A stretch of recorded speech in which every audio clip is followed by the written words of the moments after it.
Every professional writer plans before they write their novel or before they write their screenplay, full stop. Now, I know that some of you are already writing angry comments down below about how they don't plan, about how Stephen King doesn't plan, and I will say this. The first thing is, there are two ways to plan. You can use your draft as the plan, and then you fix it all later, or you can plan before you go to draft. But what you need to understand is that a novel and writing and storytelling is not just the draft. The draft is only one step in the process, and there can be multiple steps and different workflows that are involved. But it always involves some sort of planning process. Stephen King, when he writes a draft, he then rewrites it at least a dozen and often 20 times, also working with some of the best development editors in the publishing industry because he's Stephen King, and so he can get a good story at the end, a good novel at the end.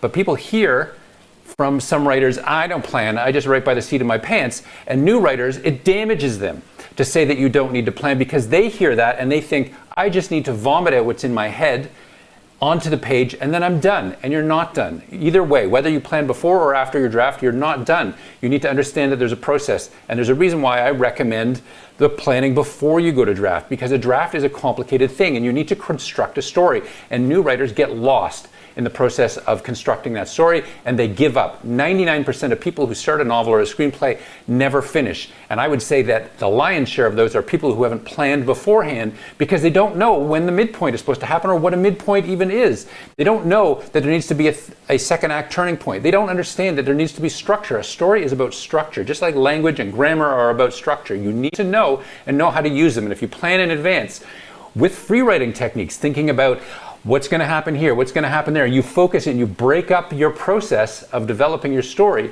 into the component parts: character development, plot development, theme development, world building development, chapter outlines. If you break it up in those ways, that still involves imagination and creation. And in fact, when you go to draft with those elements in place, you can immerse yourself in the beauty and the texture of that world because you're not focused on figuring out the steps in your plot, because you've worked them out beforehand, and you're more likely to get to the end and you're less likely to get lost. And the first and most important task of every new writer is to finish your novel. It doesn't matter if everything else is dog doo-doo. It's completely irrelevant. All that's important is finishing your novel or your screenplay.